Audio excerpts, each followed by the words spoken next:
Okay, a very good morning to everyone, to the audience, to the participants who are joining us today. Today we are so thankful and glad that Professor Dr. Rasid Mail will be joining us for a qualitative postgraduate workshop series on the topic of qualitative versus quantitative. Before we start, I would really love to share on Dr. Rasid's biography on him. It's a very long one, yeah, but I'll just take here and there a lot of experience, yeah. So basically, Professor Dr. Rasid Mail is a professor in the field of accounting and also the Deputy Vice-Chancellor Academic and International in UMS. Yeah, so his research interest is in public sector accounting, historical accounting, managerial accounting, and other critical perspective in accounting itself. Professor hail from Bengawan, Sabah, started his service in UMS as a tutor in 1997 before being appointed as a lecturer at the School of Business and Economics that time, now the Faculty of Business, Economics and Accounting in 1998. He started his career as an accountant in several government agencies, including the Malaysian Cocoa Board, the Ministry of Agriculture around 90s, and gained membership as a chartered accountant from the Malaysian Institute of Accountant in 1996. So since serving at UMS, he has held various administrative positions, such as the Dean of FPEP, Dean of UMS Postgraduate School, and Deputy Director of UMS Research and Innovation Center, besides being appointed as Special Grade C Professor in September 2015. Talking about his involvement, he has a lot of research projects and consultancy projects with the industry, and besides being involved in various publications of books, articles, journals, and manuscript national and international level. Currently, 9 postgraduate students have obtained their degrees under his supervision. Under his supervision, 2 are expected to graduate under his supervision. This expected to graduate, I saw names here, and he is currently supervising 3 PhD and 1 master students. Without further ado, let's welcome Prof. Dr. Rasid Mail. Over to you, Prof. Thank you. Thank you, Dr. Zianti. Quite humble, quite generous introduction, but I think there's nothing there. Assalamualaikum and very good morning. Thank you very much, the MC, Dr. Zianti, and also thank you very much to the faculty because of inviting me. So, and also welcome those audience, even though online. I saw just now there are various field of study based on the list of the student, and I thought that I'm going to present today sharing in both languages, Bahasa Malaysia and Bahasa Inggris. But I saw that there's quite a number of our friends from overseas, especially our student from China. So meaning to say that I have to present in English fully. And also we have a lecturer today. I think the topic today is not what do you call this? Is not special to you because I think everybody know the difference between qualitative and quantitative. It's quite common.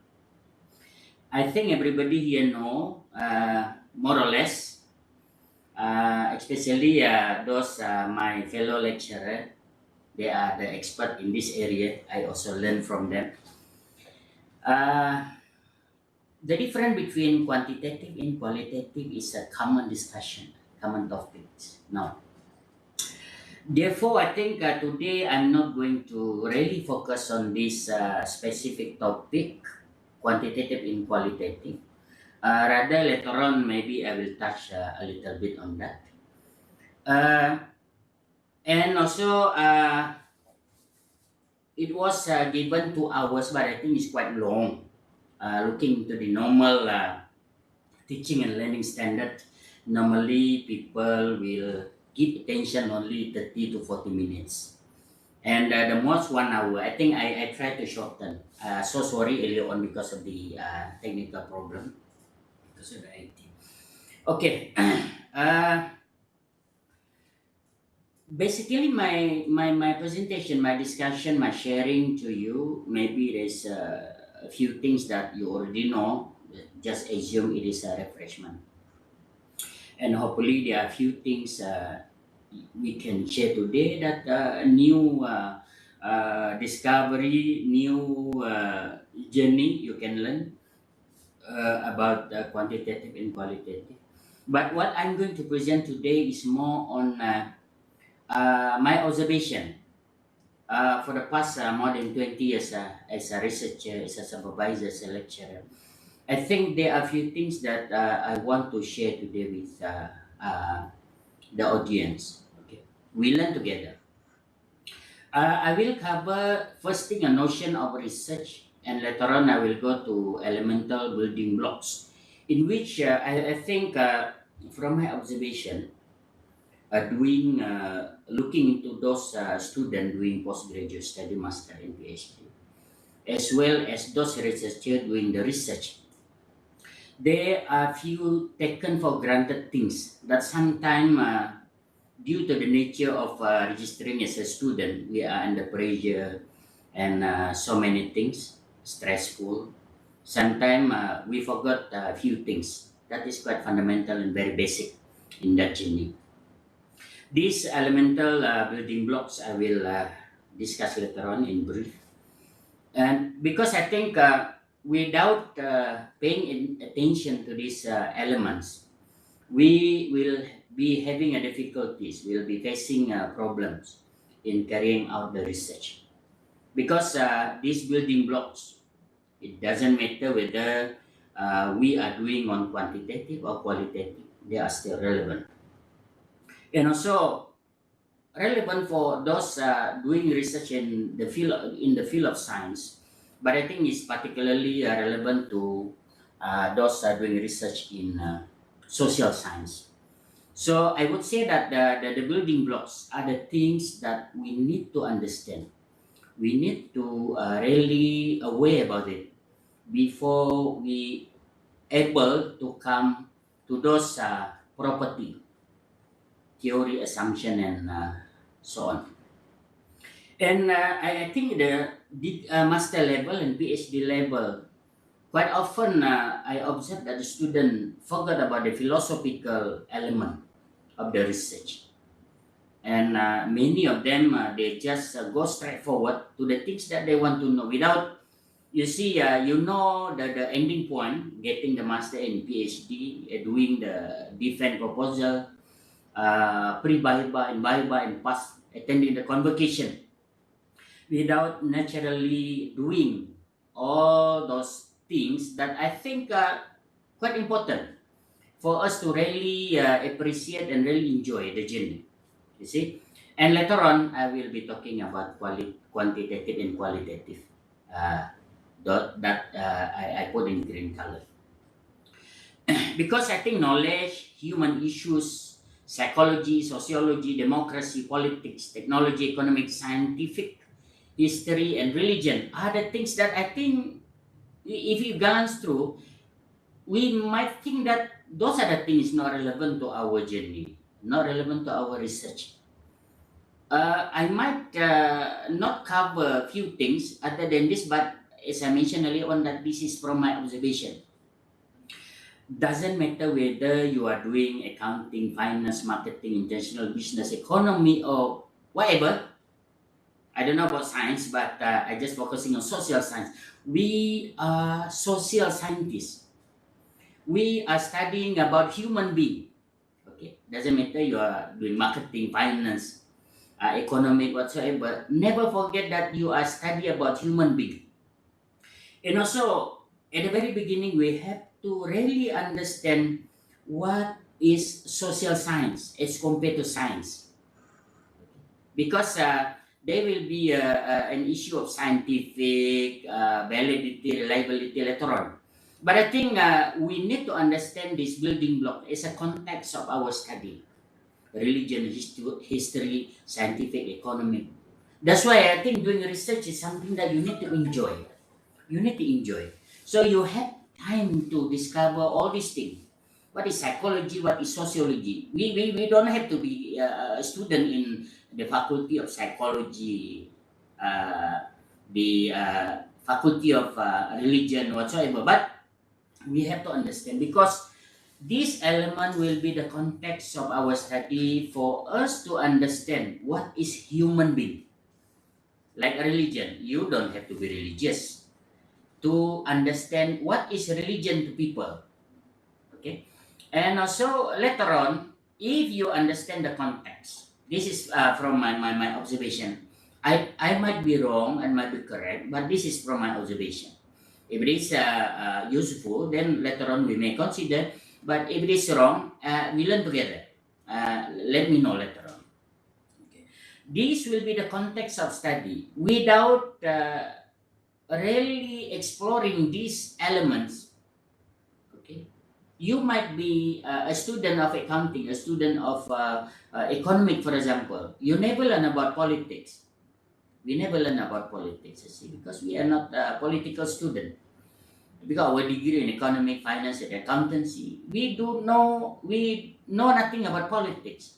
But to get the context of the human issues that we want to study, we need to understand what politics is all about. At least at their very basic or very foundation level. And later on, by understanding that, I think we will be able to get the context.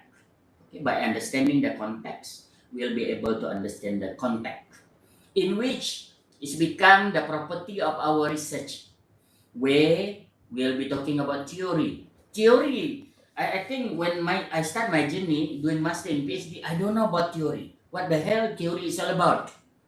Okay, I know the theory Maslow, the theory of gravity, and other theory, agency theory, economic theory, finance. But why we need theory?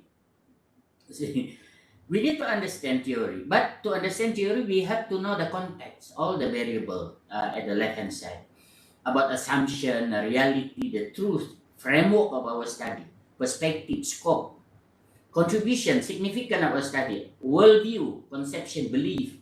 So I think there are so many researchers, in particular the student, they just want to jump into what they want to do, what they want to achieve, without, say for example, having an experience, enjoyable process in doing the research, by looking into important elements or variable in human life, which is politics, democracy, sociology, and many other things, the religion, history.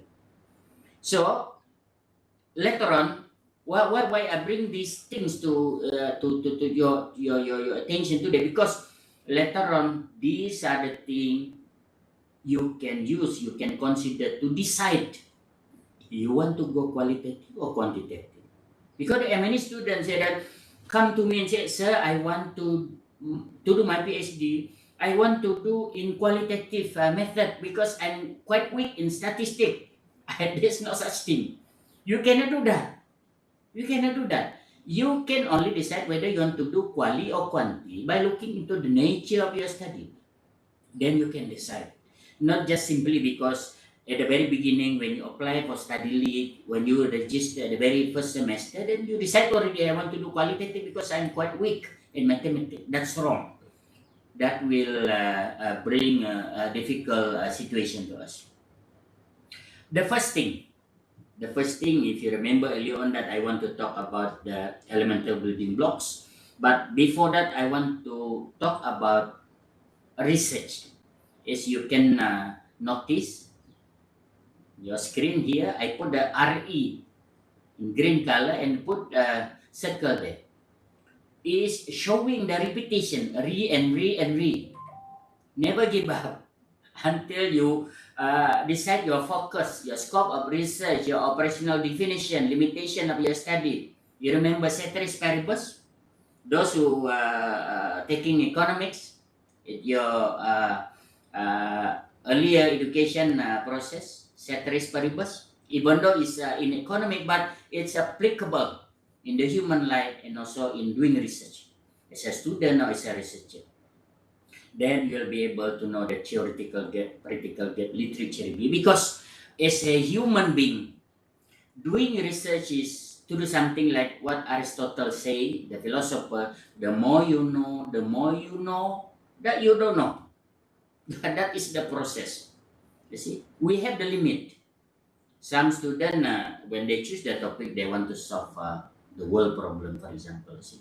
So research is something that we need to do step by step. We have protocol and we have the process. We cannot go shortcut. So then we have to enjoy the process, which is exploratory and also involve the adrenaline, the curiosity, readiness, openness, enjoyment, humbleness. That is sometimes, though it might exist theoretically, doing research, doing PhD is something enjoyable, but many people experience stress, okay, pressure, chasing the deadline. We don't know what happened uh, in front of us. It's quite stressful, lonely, vulnerable, volatile, uncertainty, complex, chaos, ambiguity, a long journey, lonely. Okay. So even though we have these challenges, but I think if you don't enjoy to some extent, we won't be able to come to the stage where the ownership of the research belong to us. Therefore, sometimes if you talk to those PhD and master students, when you ask them what is their research topic, research area, they are quite exciting, you see, talking about the issue, the research topic. Because doing research involve this element. We have to be ready with the difficulties, with the problem, with the challenges. There are so many challenges. And towards the end, I don't know whether my friend in this session agree or not, but I think when I talk to those PhD graduate, they also having the same experience, more or less. In the end, people do not care what is your title or your topic. But what more important is the process. What more important is the process of getting your PhD. You tend to forget the title, the topic, but you will remember the process. You see, some like me, I have both my supervisor, ladies. They have special characteristics as a lady compared to men, for example. Some they get supervisor and all men, for example. Some the standard is very high because just completed the PhD. That's why I say that exploratory in nature and it involves curiosity. By looking into the area I mentioned just now is the building blocks. We have to read and read and read and read, never stop reading. Sometimes if you have problem with your thesis, with your literature review, then stop and you go and reading novel, whatever, watching movies. Because you need to adjust your adrenaline. You have to be open. Some of the students I saw that they are pengarah, they are director, they are quite senior people in the organization, and they bring their status in doing PhD. The ego. You see, because practical and theory is very much different. That's why they're having problem. We have to be openness, humbleness in getting knowledge. Otherwise, it will be very difficult. Some people say that the student are cucumber and the supervisor are durians, for example. So sometimes humbleness is also useful in doing your PhD because that is a journey, involve exploration process. And talking about academic research, we are still in knowledge. I remember when our senior professor before, Prof. Adam, maybe some our lecturer remember, he said that doing academic research, PhD master, is like a process of finding a needle that is thrown into the sea. A needle was thrown into the sea. You try to find it. It's quite big area, quite challenging to find out a small thing like that in the sea. Therefore, you can see the type here. Knowledge is like this. It's become focus and focus and focus. Today, somebody doing that on that area. Marketing on single mother. And later on, people doing also decision making among single mother. Another day, another people doing a single mother at 50 years of age and above, for example. Another day, the same topic but focusing on Malaysia. Another day, people doing it, the same thing, the same topic, but on Malay single mother, for example. That is the process of knowledge, accumulation of knowledge. That's why we need to doing the reading, and doing the literature review to find out the research gap. That is what we mean by research gap. And along that time, we need to be focused. That's why I say that we need a guidance from the supervisor, discussion from the peer, doing the literature review. Therefore, you won't run away from your track. And it involves time, you see. The longer the time you supposed to be more focused. Don't change your topic after 3 years, for example. And it involves cost, energy, difficulties, courage, motivation, sometimes up and down, sometimes you're down, sometimes you're up, highly motivated, and sometimes you get frustrated and you want to give up. That is the things. That is doing the research, academic research. It involves the discovery, a long journey. So, in the end, when I say that you want to find out a small piece of needle in the open sea, you will decide your direction. There is the way when you're ready for proposal defense, for example. Or some for the qualitative, sometimes until the final stage of your thesis writing, you're still doing it. Depend on the nature of study.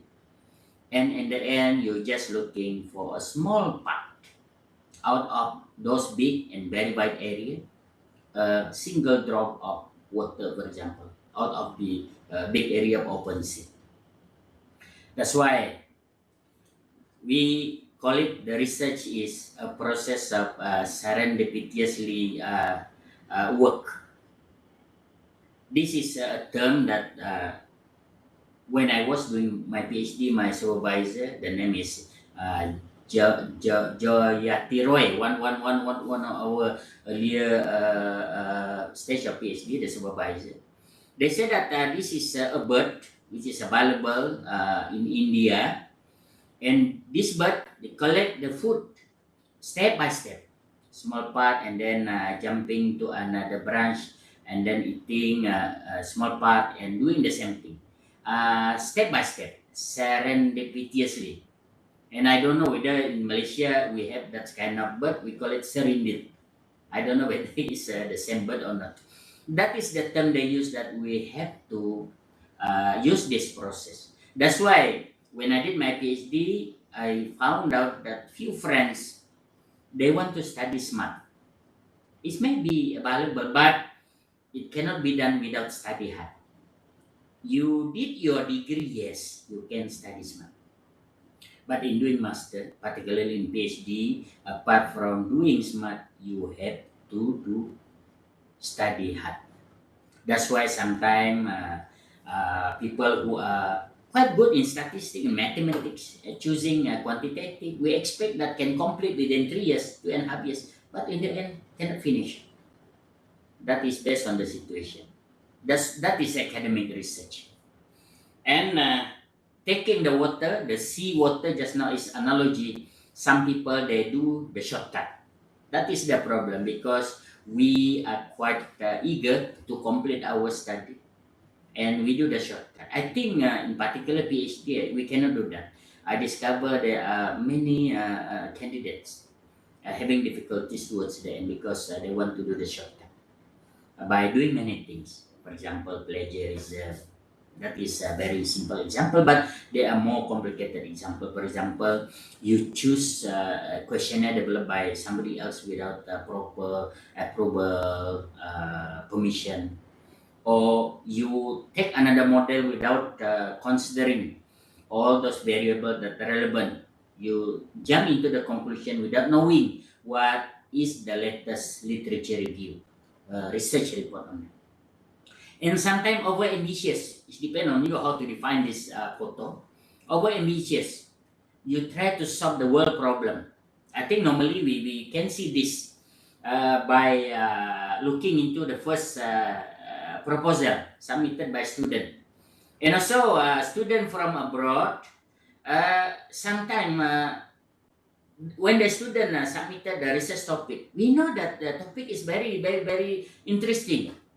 Okay, there is academic potential in the topic, but we know that the political system in that country won't allow us to do that study, to collect the data, because the student intend to collect data from their home country, in which we know very well that we can expect it is impossible due to political system or administrative system or whatsoever. Sometimes it's over ambitious, not only in the subject matter, the content, but also the operational side of the study can be wrongly justified also. And I think the common one among those who are working, they take for granted because they had solution already. Sometimes the banker, I can see that I want to do my PhD on this area, customer satisfaction, because I notice my customer, blah, blah, blah, blah. And they think that they have solution. It's just a matter of putting the problem into the working paper, the proposal, and then they plan their research method, data collection, because they know the customer is there, and in the end, they have the solution for that problem. But practical is normally different from the theoretical part. Academic environment sometimes different very much as compared to practical environment. That is about research. Now we go to the first variable, knowledge. When we do the research master in PhD, I think we need to understand the notion of knowledge. We come here to get the knowledge. We need to be open on that. I think the picture that I circle, number 3, in the university policy also mentioning to uphold academic independence, the academic freedom. Okay. Knowledge liberalization, research empowerment, emancipation, discovery. So when you register your PhD and master, please throw away your position, throw away your previous experience temporarily, and most of the time we need to start from zero. Forget your ego, forget your position in the department, your age, your seniority. So the academic freedom to get knowledge is there. We are free to discover whatever we like, but sometimes, most of the time, we need also to understand the limit. You see, don't try to solve the world problem. And also, with regard to knowledge, at the very beginning, when you register for your PhD as master, we have to realize that getting knowledge is something a very noble process, in such a way that our intention to get knowledge. This I take a few examples from various religion, Muslim, Christianity, Hindu, Buddhist. They are talking about knowledge. So to be able to enjoy the process, to get so many things new, that's why we come to the university to do master and PhD.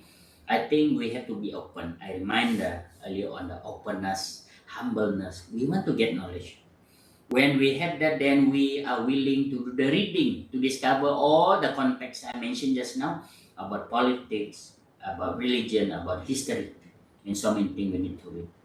And talking about knowledge, I think this picture, this six guy with an elephant, I think everybody know what does it mean. That is the limit. Knowledge Sometimes when we argue with our peer among those who doing PhD, sometimes black they say white, sometimes red they say blue. It depends on the perspective. We need to be ready to face that, to open-minded, to do that, because the way we see things. You remember earlier on I said about worldview, the way we understand the world, the way we perceive, the way we conceptualize the world, the issue, the topic, okay, the human problem that we want to study.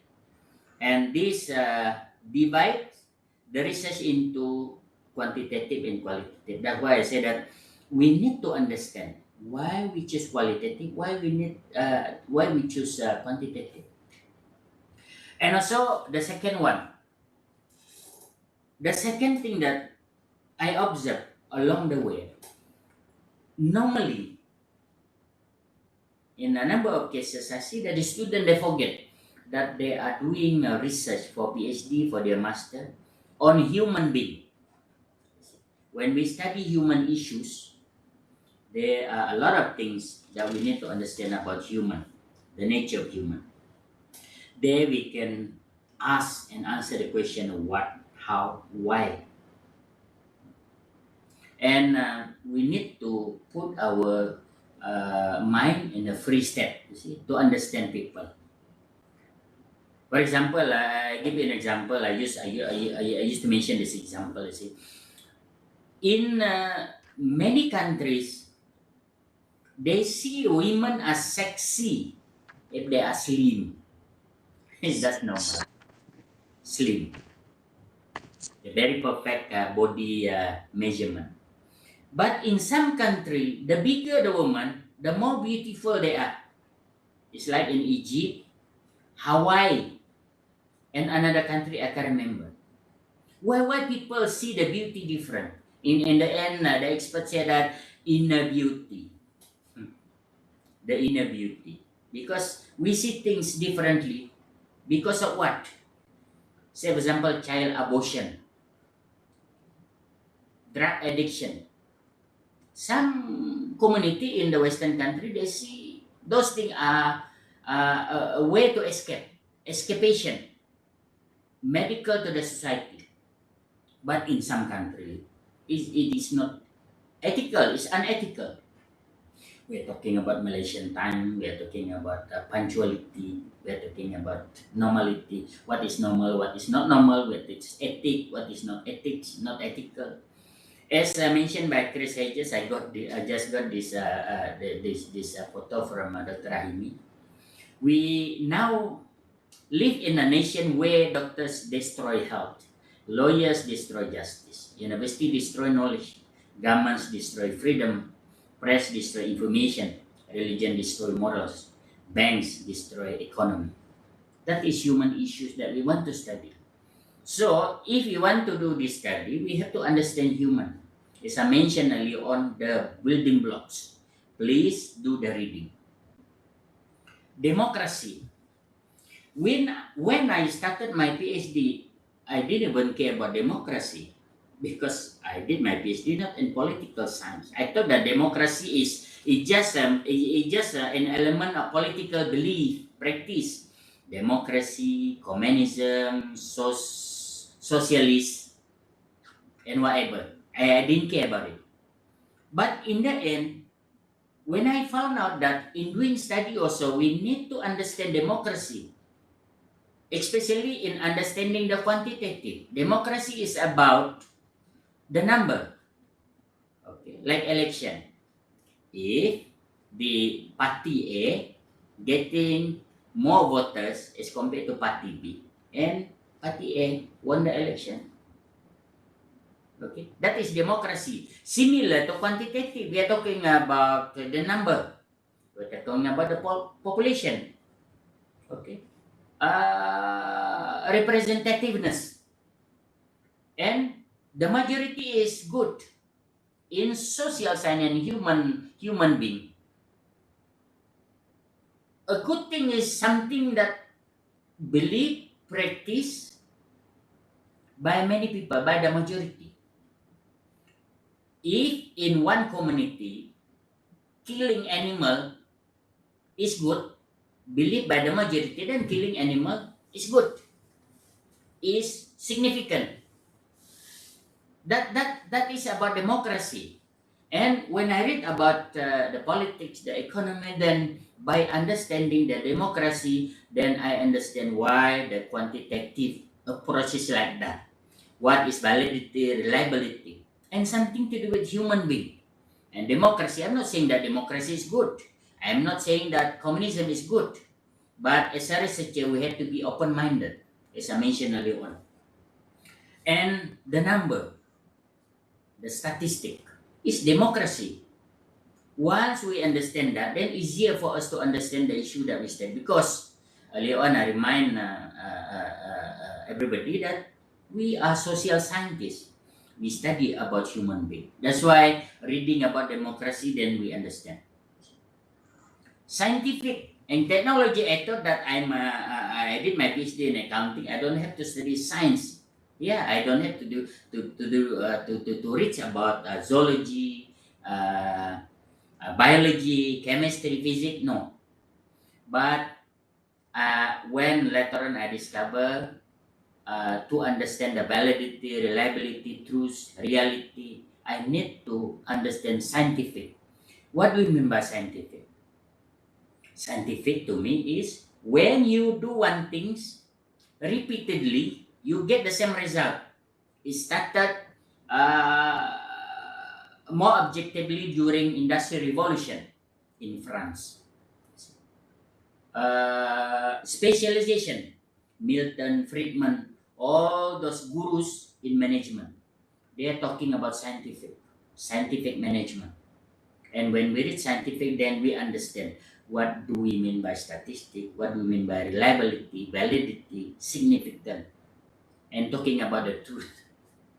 When majority of people says that banana is a fruit or tomato, then is true. Tomato is fruit. But when majority says that tomato is vegetable, then we have to rely on that. Tomato is vegetable. Why they said that? They have theory, they have assumption, and they have many things. That's how we see the reality. You're talking about IT, talking about change and constant in community among people. We study people individually, collectively, organizational level, and institutional level. That's why we are talking about unit of analysis. We're talking about absolute and relativity. What do you mean by absolute? Absolute truth. As I used to mention, when talking about methodology, talking about theory. Theory is not correct 100%, but theory become theory after tested so many times is true, but not all the time. That is theory. And if it is 100% true, the truth, the reality, 100%, every time you do that, you get the same result, it's become law. For example, there are two theory become law now, that is law of gravity. If you throw something, it will go down later on because of the law of gravity. They don't call it theory of gravity anymore. Unless you throw something, it does not come down, better you run away. There must be something there you cannot see. And number two, the theory of death. Every living thing will die. That is true. There are nothing in this world won't last forever. Living things or not living things. So that is law of death, law of life, and law of gravity. That is the theory. To understand that, we have to understand about the absolute and relativity. Like Einstein also, they have the relativity theory. That's why I say that in doing our social science research, we have to understand about science, why we call it scientific. And in social science also, when doing the Viva proposal defense, we also talking about the scientific. But the examiner won't say that, oh, your finding is not scientific. But they are talking about scientific. Talking about significancy, reliability level, that is science, scientific. You can prove objectivity and subjectivity. And to study the social science human being, We are talking about modernity. Why we call it modern? Because it's new. Maybe you have read the experience or the writing of Steve Jobs before he dies, talking about newness, talking about Apple, iPhone. When there is new model release, even though we don't see the feature, we don't see the color, the size, we already book down payment, pay the deposit because it's new. So human being they tend to assume whatever new is good. That is modern. The smaller, the better. But in study human being, study social science issues, we have to face the reality that not everything new is good. Not everything good is modernity because we are so colonized, we are so influenced, embedded in our mind and the society that what is new is better, is good.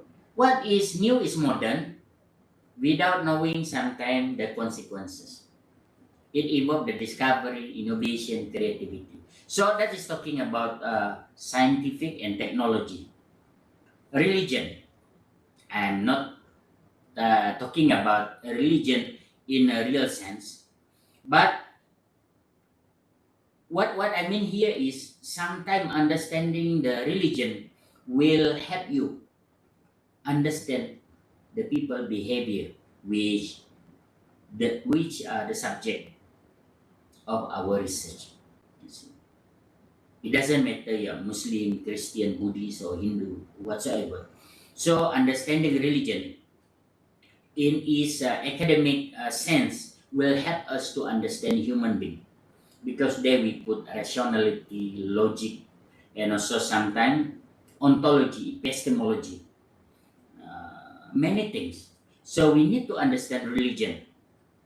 I'm not saying that you have to become religious. No, we need to understand religion as part and partial of an important rubric or elemental blocks in understanding human being.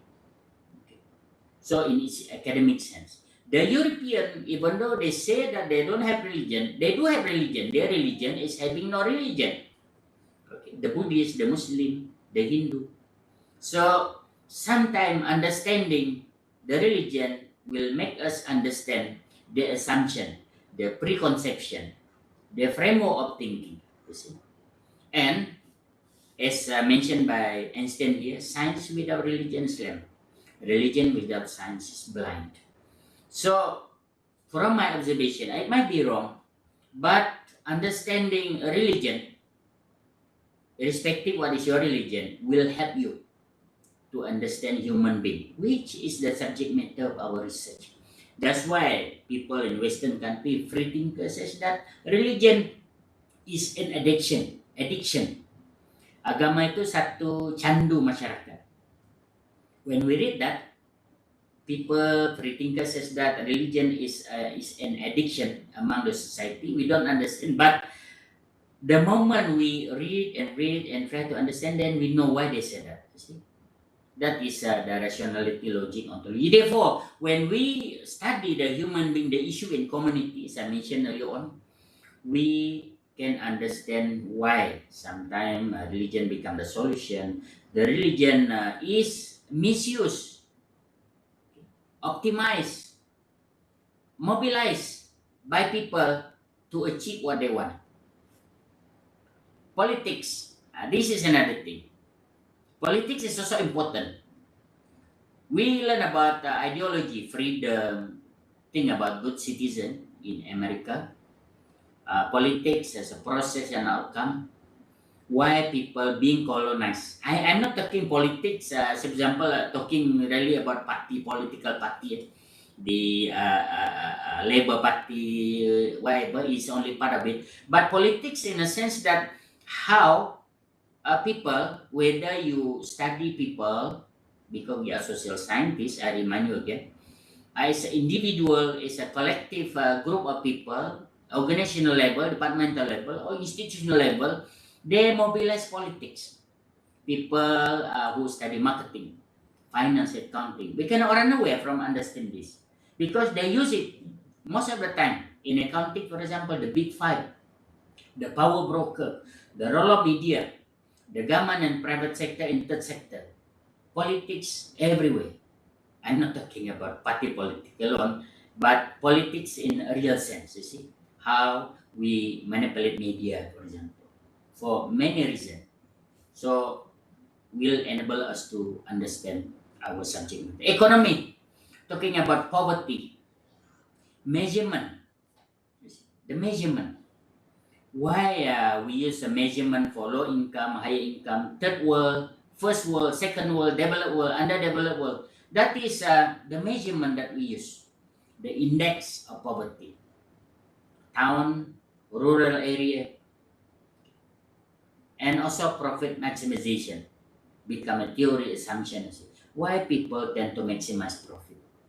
Classification of people, community, manipulation, data, marketing, and commercial actors. In our university, for example, we are under stressful situation because now every government sector we are asked to be more marketing oriented in such a way that we have to set costs, we have to generate money, and at the same time we have to think about budget and many other things and issues of capitalism from the very beginning. You see, that will enable us to understand because people, we progress, you see, from those who living in the cap and also butter trap and come to the area where we do capital socialization in such a way that there was a time when the ruler taking charge or taking control of land, and when the ruler slow down, come the landlord. You see, we can see the movie like Count of the Monte Cristo and so many things. And later on, come to the open trade, uh, colonization, uh, colonialism, and online trading, and until today, we have the problem of price index and many other things. Talking about capitalism, which is in the nerve of the society, everyday life of the society. If you want to understand the human being and we want to do study on human being. In history, this is another thing. So Luther King said that we are not makers of history, we are made by history. So sometimes by looking into the history, we understand better the subject matter that we are doing our study, the research. Not necessarily you do your PhD on history, no. Or you do your PhD study on marketing, but under the title history, no. But by reading the history of marketing, for example, on economic, for example, how we come to the theory of economic, profit maximization, information asymmetry, and by knowing this, we will be able to carry out our study better. So the history is something that sometimes will open our mind, will lead us to something, help us in executing our study, determining the scope, the limit, in the new area of discovery in doing PhD and master. So don't limit yourself within just direct topic. So now, what I mentioned earlier on was consider the what do you call this, the bibliography of the paper.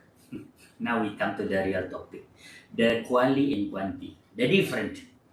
And I would say again that whatever I mentioned earlier on about the context, content, about the elemental block, those are the variables that will help us if we understand, if we take an effort to understand that, to decide later on. Are we going to address the issue? Are we going to carry out our research by using quantitative and qualitative? Because these two perspectives They see the world differently. They conceptualize human problem differently. They see the truth differently. They see the validity, reliability differently, and they understand human being, human issues differently from their own perspective, in which most of the time these two guys, the quantitative and qualitative guys, they don't agree each other, because that is human being. We remember Leon the elephant, because the way we see things differently, as I mentioned earlier on, how we determine the beauty. Sometimes bigger size is more beautiful, sometimes smaller size is more beautiful, and some practice is good, like you bluffing in Asian country is good, but if you're bluffing in European country, it's not good. If you eating in the restaurant in Asian country, Malaysia, Indonesia, it's normal for you to ask chili sauce, for you to ask spice, for you to ask chili, salt, sugar. But don't ever do that in European country. It is insulting the cook or the preparer of the food. Why we see things differently? Because as human being, the limit, the way we see the truth. That's why science, seeing is believing. The scientists, those come from faculty of engineering, medical. For them, the truth is what they can prove. The science, seeing is believing. If it's blue, then it is blue. But in social science, it's a bit subjective. Doesn't matter you do on quantitative or qualitative. So we need to understand the foundation, the fundamental divide between science and social science, and also between quantitative and qualitative. And those you can see on the slide, I think it's quite normal. Everybody know the difference between quantitative and qualitative, about the hard, soft, fixed, flexible, objective, subjective, value-free, political, survey, case study, hypothesis testing. That's why in quantitative, you have to spend 2 years before you can prepare or finalizing your research proposal, because you have determined your OD, operational definition, your variables decided already. You prepare that for 2 years, 4 semesters, and you collect data only 1 week by doing survey or by looking into the data stream. 2 years to prepare research proposal and 1 week to collect data. Is compared to qualitative, on the right hand side, you may spend 1 week, 1 month, or 6 months the most preparing your research proposal, then you can collect data, but you collect data for 3 years. That's why I said that hypothesis testing and speculative. That's why the qualitative, normally they don't have the hypothesis H1, H2, H0. They don't have hypothesis, because the way we see things differently, because of fundamental philosophy, the way we see things differently. And quantitative is the abstract, qualitative is grounded, and qualitative is inductive, quantitative they say that deductive. These are different.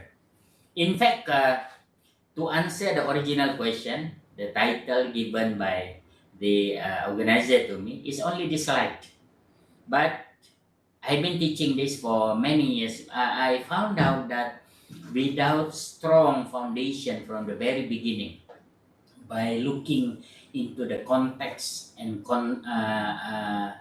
contact, as I mentioned earlier on, it will be very difficult for us to determine, to choose, and to understand why we choose this, why we choose that, why we go into quantity and why we go to quality. Not necessarily because you are good in mathematics or whatnot, but the way we understand, the way we see the problem, the way we see the issue, the way we enjoy or appreciate the subject matter that we want to study, like social issues, poverty, child abortion, uh, and many things, drug addicts, and many things. So that is when talking about the difference between quantity and quality. I do expect that the audience, the participant today, you understand this very well. But this is what not that one I want to stress more, but uh, the other element early on to enable us to understand, to decide why we choose quantity and why we choose quality, and what are the differences between the two, why there are differences. And again, you have to understand the history, why at the very beginning qualitative was famous, but I think in the beginning of the 20th century, when we get a computer, IBM data, we can manipulate, and then we can store more data, we can process more data, then quantitative emerged. And later on, at the late of 20th century, and qualitative emerge again, when people says that there are a lot of social problem we cannot address by using generalization. We have to go case by case, very specific, specialized, tailor-made solution for different problem. For example, then they start to go to qualitative. And I'm not saying here that quality or quantity is better than the other, but I say that we have to understand the foundation, the reason, the rationale behind the why some problem is better to address by using quantity, and another thing better to address by using quality in doing research, PhD or master. That is the foundation. That's why I mentioned earlier on that I want to talk more about the building blocks of doing research and the context and the content. So I think I almost taking 1 hour. More than that won't be productive. So start thinking about your research journey, because after this also we have Q&A, I believe, and enjoy your research. For those who start doing research, PhD or master. I think Dr. Yanti, that's all at this moment. I open to any Q&A. Thank you, Prof. They are, I think, fascinated with you. There's a question for you, Prof. Here. Hello, Prof. Yeah. Mael, from our PhD students all the way. Okay. Hello, Prof. Mael. What are your thoughts about the usage of mixed methods for their study in their studies? With regard to the strength of the study, people says that mixed method is an option. I won't say that it's better or worse, but I say that it's an option also, because during there are few advantages. During the Viva, you might get your examiner if you are lucky enough in both stream or from both religion. I would say religion, academic religion, quanti and quali. So if you do both, that will be benefit for you, like you can defend. Number two, there will be some part of the study that you need to address by using quali and another part using quanti. Okay. For example, descriptive, as simple as that. You can use that also. And the third thing, and the second thing is due to the nature of study, you may need to use both. And the third thing, they are talking about triangulation, the validity and reliability. Your study is stronger because you use triangulation in your methodology using quanti and quali. I don't want to elaborate here. They say that not only your data is triangulated, the way you collect data triangulated, but also your analysis also using triangulation by using mixed method. And number four, the advantage is once you complete your study or master your PhD, you will have variety of paper. Normally, the quantitative is hard at the very beginning, but easy at the ending. On the other side, the qualitative, very easy at the very beginning. 1 week, 1 month, 6 months, 1 semester, you can go to the field already. Very easy, enjoyable. So when you ask your friend, what is your stage now? I'm doing data collection. After 4 months, don't get panic. Maybe he or she doing qualitative. Very easy at the very beginning, but they will find difficulties at the end. Similar, once you completed your PhD and master, when you use quantitative, is very easy for you to produce more papers. You just drop or switch your variable, drop one variable, you can write a new paper.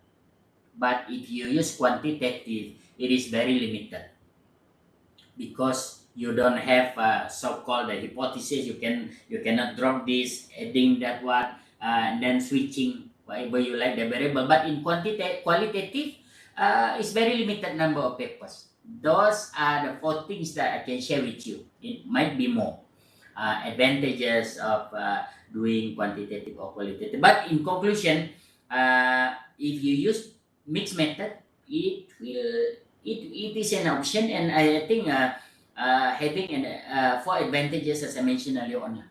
That's my answer, Dr. Janti. Okay, so the next question here, Prof. Prof, can you explain more on embedded and holistic analysis for multiple case study? Embedded and holistic analysis. I think it's a type of analysis used by case study, multiple case study, Prof, I think. For embedded, I'm not familiar, but for holistic, I have heard about it because when you do case study, and I also, because in quantitative, there are a lot of, what do you call this, group. In qualitative also, we have a lot of groups of qualitative, and we used to fight each other also. We have different philosophy, we have different worldview among qualitative. Put aside the quantitative, among qualitative, we also used to fight each other. I don't believe in multiple case study. I don't believe in multiple case study. But I'm not saying that using multiple case study is wrong, no. But to my belief, I come from that stream. If you choose case study, meaning to say that you study in depth. You study in depth. So if you use multiple case study, I don't know how long can you spend. Because when you say in depth, you're talking about quantitative. Quantitative is very wide. Quantitative, very wide. You may choose 1,000 respondents. It's very wide, but shallow. Because you only using questionnaire, 5 pages, 10 pages. Very wide. 1,000 respondents, but using questionnaire. They may answer questionnaire half an hour the most. Wide and shallow. But qualitative is narrow but deep in a way that you may use 6. When I did my PhD, there was a teacher doing a PhD using qualitative. The respondent only 6 respondent. Fantastic, isn't it? But he was with the respondent for 3 years because the respondent are student. Need to go with student morning, afternoon, going like a student also, sitting in the classroom, observe 6 students undergo everyday class, joining everyday class. 6 student only, respondent, PhD, which is very narrow, 6 respondent, but deep until 3 years. But when you say the holistic, I would say that the 3 years represent the holistic, in which in the qualitative we say we use the term of saturated. In Bahasa Malaysia we call it tepu lah. you turn around, you see in preparing your questionnaire using survey for quantitative, sometimes you twist the question, isn't it, for you to check the validity. But in qualitative also we use the same thing, but in different manner. So you ask, for example, are you happy? And they say yes. And another time you say that you are not sad. And if the answer is yes, also that is consistent. As simple as that. That's why when you say about holistic in qualitative, we call it saturated, meaning to say that is the sign for you to stop your data collection on that specific area for the whole study. That is holistic. But on multiple case study, I have reservation on that. Maybe because of my ideology. Different supervisor, they might have different opinion, but I don't believe in multiple case study unless you do your study on different nature. I don't know. I can't even think at this moment you are doing PhD on multiple case study. I don't know how to respond that. I'm so sorry. But I do believe in single case study because we want to go deep into that. That's my answer. Okay, Thank you. Prof. Mm. Okay, another question on from Mr. Andrew. Prof, I am doing qualitative and at data collection stage using content analysis to determine the theme. And so the pandemic is a game changer. My question is, do I limit my collection to the beginning of the pandemic, say January 2020 or otherwise? Pandai bingung-bingung ni. Thank you, Prof. From Mr. Andrew. What is your opinion on that, Prof? I can't really catch the question. I think the one who asked question may voice out the question. What I understand is doing qualitative approach, doing qualitative study, and doing data collection. Can you Using repeat content again? analysis. Okay. Okay, to determine the Using theme. con- Saya rasa using dia dah con- collect data. using content analysis. Yes. Mr. Andrew, maybe you can assist Prof here? Yep. Okay. Good morning, Prof. Good morning to you. Yeah. Yeah, my question is just, I mean, like now I'm using content analysis to get the theme. So I'm extracting from the website, the YouTube or all the interview before. So my question is, I'm doing in the palm oil industry. So the pandemic have basically have changed the landscape of the industry.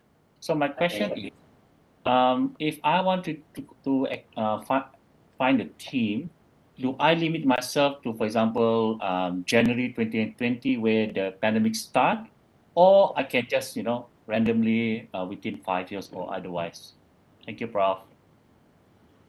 I might not be able to answer your question, Mr. Andrew, but anyway, Yeah, I mean, because in general, yeah. yeah, the team is depend on the issue. Say, for Yeah. example, you want to study, for example, the willingness. For example, your issue is the willingness of the pupil to come to the school. Okay, the willingness of the pupil to come to the school. That is Yeah. the issue Yeah. because school left out escapation is quite high. So you want to study. Give you an example. Uh, you want to study the reason why student, they absent from the school. Why? The question of why. If you use quantitative, of course you use the theory, motivation theory, family theory, whatsoever you put it in using questionnaire. But this one you want to discover by using qualitative approach methodology. Yeah. And you want to find out the theme. It depends on if you use the grounded theory, you assume that you don't know anything about why they absent from the school. Yeah. But Yeah. sometimes in qualitative, not necessarily you use the grounded theory. Yeah. You have a preconceived mind of some theory. And normally if you want to find out the theme, you will do qualitative approach and collecting the data until you can see the theme. See, by using different approach, using color, filing, coding, whatever, you use it. Yeah. But during the pandemic, you know that they don't have to come to the school. Okay? Yeah. Yep. And you continue your process to find out the theme on that issue, the absenteeism during the pandemic. So what will happen to the validity of the study? Because they don't have to come to the school. Is it? Yeah. Betul. So when the examiner says that, Mr. Andrew, when you collect your study, how you find out your theme? Okay, I do this, I do that, I do categorization, coloring, filing, whatever you name it. During the pandemic to 2020 and 2021, sir, for 2 years. Wow, very good. But you are asking the student, looking into the reason why they are not motivated to come to the school, and you find out the theme during pandemic 2020 and 2021, of course, we will question the validity of your process. I see. Okay. That is the situation. Because I don't really catch, because you're talking about welcome industry. I don't Yeah. really catch what issue you want to discover, what issue you want to address there. But I give Yeah. you this analogy, talking about validity and the reliability. You Yeah. understand that? Yeah. Understood. That's why I can say for that. But if you have further question, please we discuss here. I'm quite clear. I'm just questioning on the validity saja, Doctor. Prof. Okay. I give Because you another example. One of PhD student,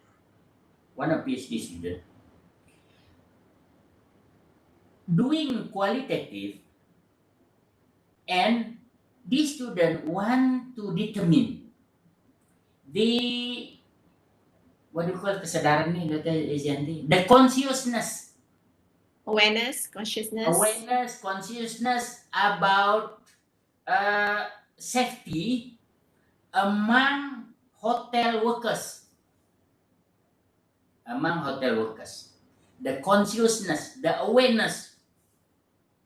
And the student observed case study among hotel in Sabah. But one case study, but among hotel in Sabah. Observed in the kitchen. And the student saw the staff there using the boot pochukang. You okay. know pochukang boot, the one Yeah. yellow in color. Yep. And most of the staff wearing that. Okay. So the conclusion is the awareness is very high. The consciousness is very high. And we question, how do you know it is voluntary or because of the rule and regulation? Yeah. You cannot say that is awareness or consciousness and the validity and reliability of the study. That is about qualitative. The same thing, I think. So you have to take care about it. Okay. Okay, alright. Thank you very Any more? much. Yeah. Itu saja untuk pagi ini. Yeah. Prof. Yeah. Okay, thank you, Mr. Andrew. There's another question here, Prof. Yeah, yeah. For qualitative data analysis, which CAQDS tool do you recommend, if any? Which check desk tool do you recommend, if any?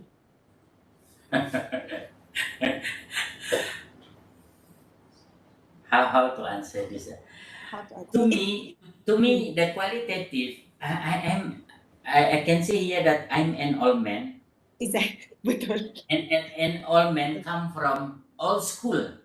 Exactly. Yes. I'm also old school, Prof. I'm also old school. When talking about qualitative, the difference between quanti and quali is the ownership. In quanti, you are not part of the study. You are separated from the study. You supposed not to be biased. But in quali, we are part of the instrument. And biasness is acceptable. And we have to mention to some extreme cases. In my thesis, I declare I study about accounting. I am also a graduate accounting, my field area is accounting, of course, there will be biasness there because we are part of the instrument. And go back to the question just now. When you ask me, I prefer not to use any tools. That's why I say that I'm the old school. When I do that, the intimation, I'm quite intimate to my data. In fact, you ask me until now, I remember what the data was all about, the category, the theme, the event, the conclusion, the theme categorization, whatever you know. I remember until now because I use it manually. I didn't use newbies, whatever you use, the system. I think during my time also, there were limited number of tools. We have only newbies, the oldest one, the oldest one, NUDIST. The name's quite funny. And another one I can remember because Atlas. the Atlas, second perhaps? one, maybe because the second one emerged the moment I completed my PhD. But nudist was the oldest one, I believe, and I was not interested in that because I think to do it manually, you can see. I think it's suitable to qualitative approach in which you are part of the instrument. And for me personally, if you ask, I prefer to use it in old school. And again, I would like to remind this that sometimes many students also they miss understand this. Qualitative study, quantitative study. Qualitative method, quantitative method. Different, you know. Qualitative data, quantitative data different. In qualitative study, you may use quantitative approach. For example, mixed method just now. In qualitative method, you may use qualitative data or quantitative data. Don't misunderstand that. Quantitative method, quantitative study, quantitative data. Similar to qualitative study, qualitative method, qualitative data. And also quanti and qualitative data analysis. And another area where students used to misconceptualize is between content analysis and documentary analysis. I experienced that. I thought that content analysis similar to documentary analysis. Two different things. You may discover later on. Okay, I'm still open. Dr. Zianti, I'm still free. No problem. Okay. Okay, is there any other question for Prof? Okay, from Miss Yuko. Prof, my research is global crisis challenges, characteristics and strength of women in Sabah. I would like to do mixed method. My question is, if the respondents that are mostly only exposed to the current crisis with less experience from other crises, will the data be relevant as the studies is on global crisis and not just current pandemic? What is your opinion, Prof, on this? There are two things here. From your title as far as I know. Number one, global, but you're focusing on Sabah. Number two, crisis, but you are focusing on pandemic. So there are two things. There are two things that might lead to the question of validity and reliability. On the mixed method, I think you focus on the woman in Sabah. You might use a quantitative method to get the data by using the survey. But if you want mixed method also, you want to go to the qualitative, you may use focus group. That is the approach. You may do the survey among women in Sabah. I'm not talking about your title anymore.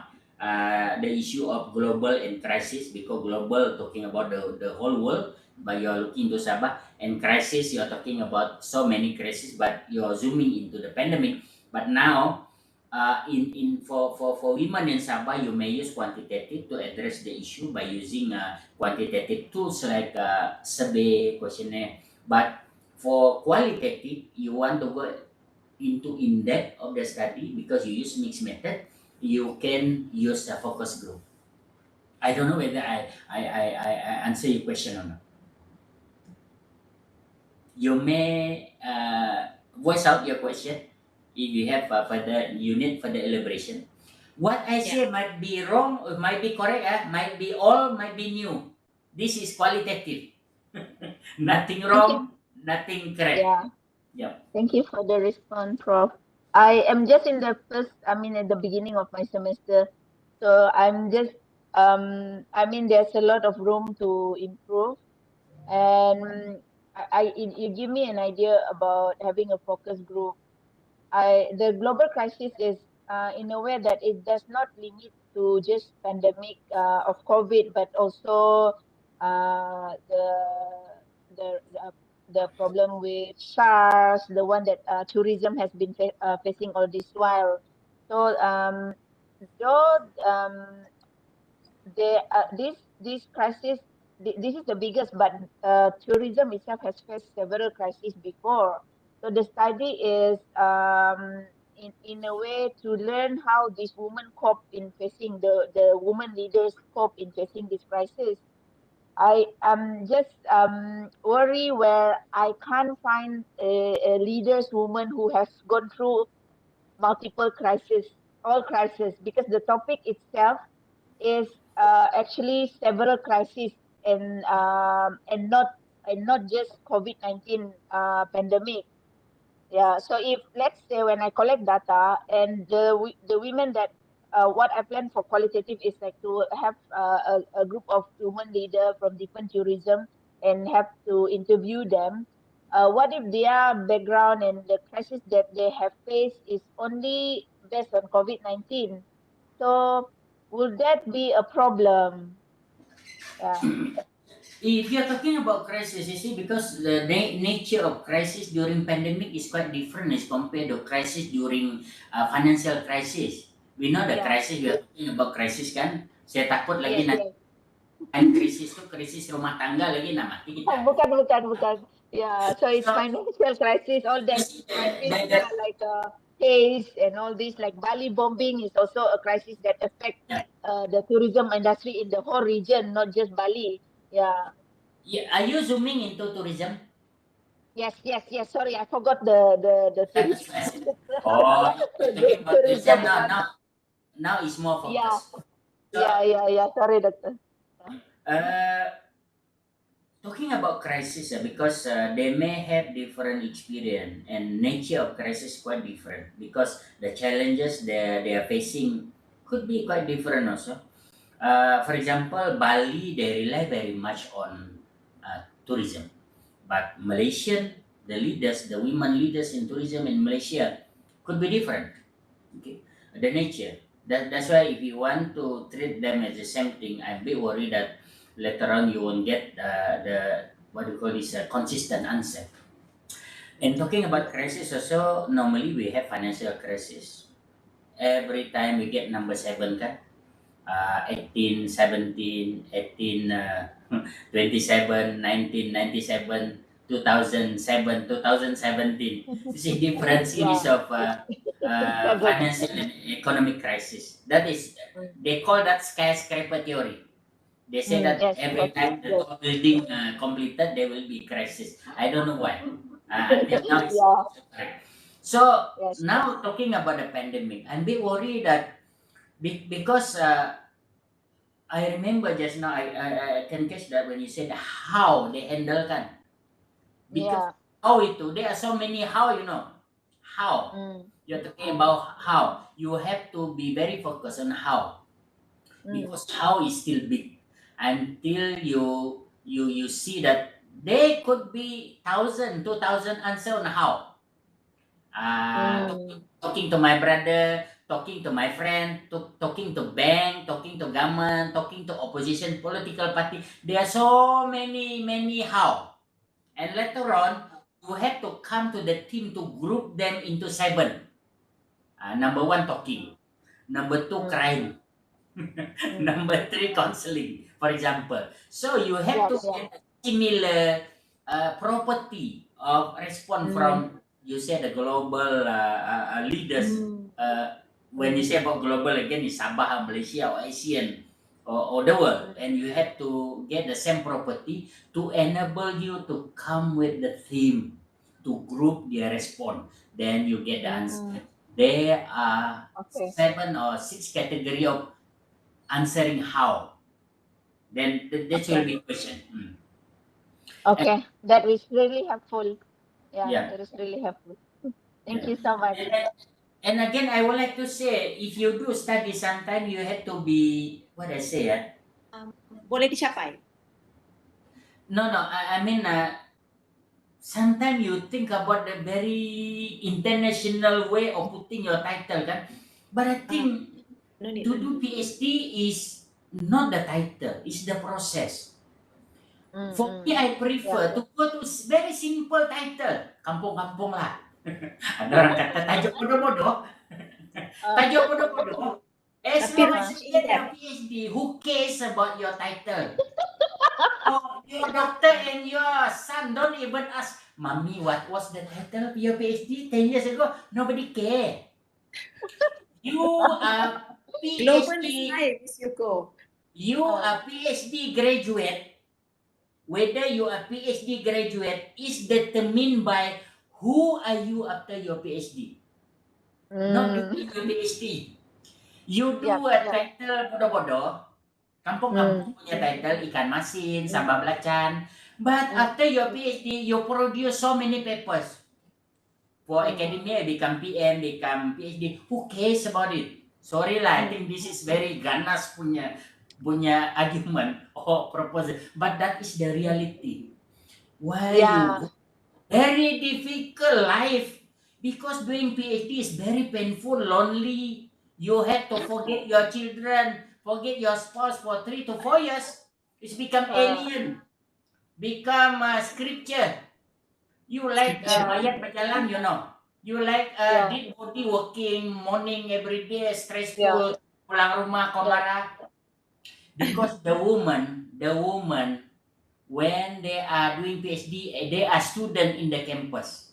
They go home, they become wife and mother. But for the man in the campus, they are student. They go home also they are student. They don't care about their children. You see. So I am glad you put student there. I was thought you were gonna put king, like sometimes, any other man believe. sometimes I don't deny. Okay. I'm also thinking a lot, like whether my topic is going to put a lot of stress and a lot of questions during Viva and in the process, because I can foresee that I might get respondents who are young and who only have this crisis of experience, and lesser respondent who have faced financial crisis and any other crisis that you have faced now before. So with the young leaders and all that, I am just thinking forward for that lah. So that's why I'm asking this question. That's why I mentioned earlier on about the humbleness, openness. Yes, sometimes you want to solve the problem of Malaysia or of the world, and in the end, during your proposal defense, you say the objective number 1, number 3, number 4, to propose to the government. Go to hell. Government is not going to read your findings. Yeah, because nobody wants to read. So go for some that, because to me the most important one is the process. During the PhD, you will know yourself better. You know who is your friend. You know who is your husband, your spouse. You know is your parent. That's why when the acknowledgement and the second page can, when we read the acknowledgement, sometimes we cry. That is the most important part of your thesis. You know who you are better. You know who your family, your spouse, your children, your friend better after the PhD, not the title. That's why I used to advise my student, the candidate, don't go for bombastic, fantastic, and mista loba-loba title. Go for the simple one. Because even though the title is simple, but you still using scientific way of doing it. Research, Okay. methodology, analysis, the same thing. Don't care about your title. My advice Okay. is, my opinion, it might be wrong. Don't go for bombastic title, which can put your life difficult. After 4 years, Yeah, you that's get the why. you got the high blood pressure, kencing manis, buah pinggang. So, it's the title of doctor. Now you are sick. Yeah, understand. It's So that's simple, why hence, simple. hence it's a good time to ask someone also, yeah, Yeah, about it lah. that's the sharing from But end to really, end. really appreciate your feedback. Yeah. Thank you, Miss Yeah, Yuko. thank By the way, you. Prof, Miss Yuko is at her first semester. Wow. Belum PD, yes. So she just registered. I think she has a lot of enthusiastic in her, right? It's very good, yeah. Prof, it's any other question from the floor? If not, I would like to ask Prof one question. Yeah. Okay, Prof, you have been, this is nothing to do with today's topic, but based on your experience, yeah, you've been dealing with so many, numerous number of students and also has graduated about 11, coming up another 2, 9, another 2 coming up for graduation. So, daripada semua student ni kan Prof, apa yang Prof boleh simpulkan, what can you summarize of them yang boleh membuatkan mereka berjaya, to make them successful untuk mendapat postgrad ni. This is something like based on your supervision punya experience with all the students who managed to complete. Because ni ramai ni sekarang mendengar ni, diorang semua dalam perjalanan menuju kejayaan. So what is your say on that? Student, they have different characteristic. Okay. They have different attitude. They have different strength and weakness. A human being are unique, not similar. That's why go back again to the philosophy of doing research about generalization. The issue of generalization is similar, majority, democracy, as I mentioned earlier. Human beings quite unique. Even if you check your feet or foot, they are not similar in length. Normally, one part is longer than the other part. Not similar. If you use scientific argument, very smooth surface like tiles, marble, you go under microscope also is not smooth.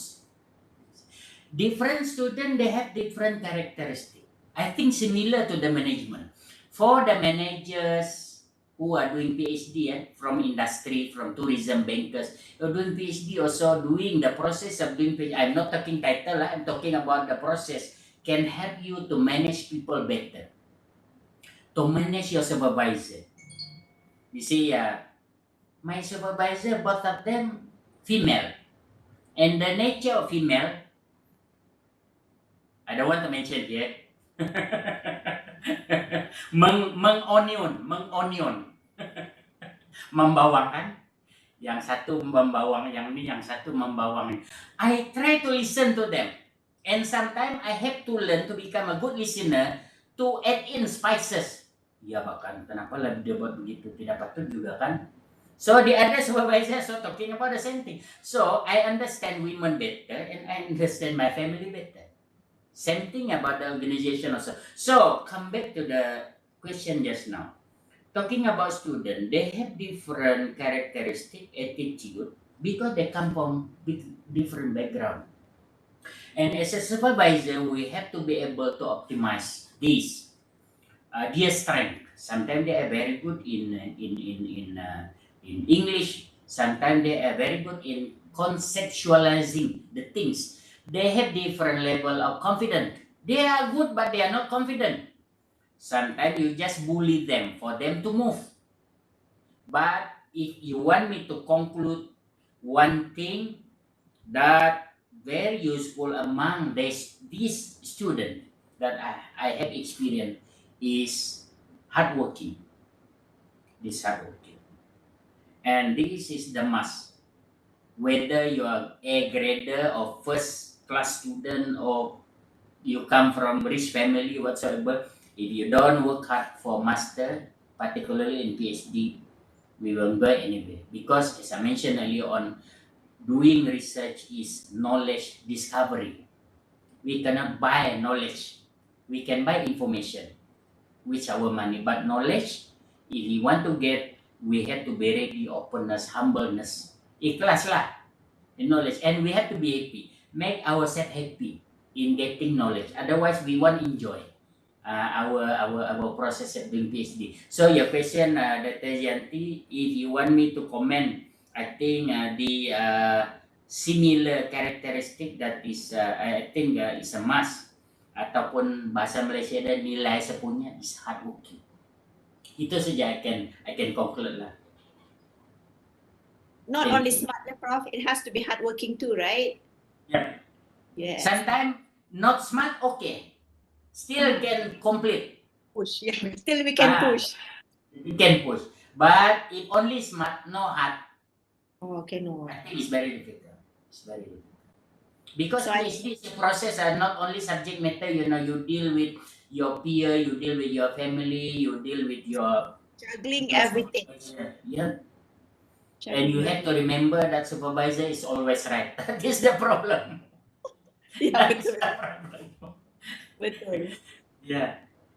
Okay. Okay. Is there any question left? Okay, they're having fun during your lecture, Prof. There's so much comments here on positive comments. Okay, tak ada soalan. Any other more questions? If not, I'll think that's, well, ladies and gentlemen, that wraps up our morning. So start thinking about your research journey, kan, Prof? Okay, on behalf of the FPEA Postgraduate section, we would like to thank Professor Dr. Rasid Mail for making time in your busy schedule to join us here this morning. Wish you a pleasant stay, Prof. Maybe we can take photo first before we leave. Okay. Thank you very much. You remind me of my younger time when doing the PhD. Saya punya kamera buka kah, Dr. Janti? Your camera is open. However, maybe we can stop sharing the slide. How to stop sharing the slide? Itu kan, Prof? Stop sharing. Ada tak? Oh. Okay, for the others, let's on your camera. It's a very interesting topic today. It's not easy to secure Prof time, yeah, because Prof is a very extremely busy person, yeah, and we thank Prof for making his time for us today. Dr. Janti, Yes. Can Bang Ayon sudah kah? Bang Onion, tidak boleh Bang Onion. Boleh sudah kan? Tidak boleh. It's on YouTube, yo. We are on YouTube. So, sekejap ya. We wait. Kita tunggulah kan, Prof? Ya. Ya. Alamak. Macam mana stop sharing? He was the dean of FPEP and I was his colleague lah. Last time, now he is dekan NCA.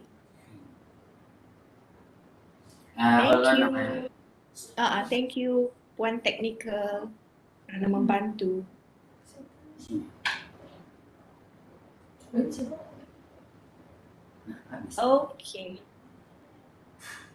Okay, that's cool. Okay, sekarang kita on semua kamera. Hello everyone.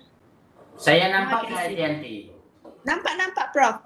Walaupun Correct. macam jauh, tapi tak apa, kita ambil gambar juga. Okay, we're ready. Madam Elizabeth sudah bersedia? Ya, sudah.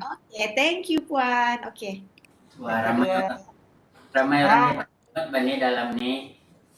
Smile. Kecapa. Okay, 1, 2, smile. Okay, freestyle. 1, 2, smile. Okay. Thank you everyone for joining us ya. Dr. Chan, Dr. Cheong, ramai dari FPEP, Prof. Dr. Awang. Yang guru-guru dalam ni, si Andi, Roslina, Kamarul.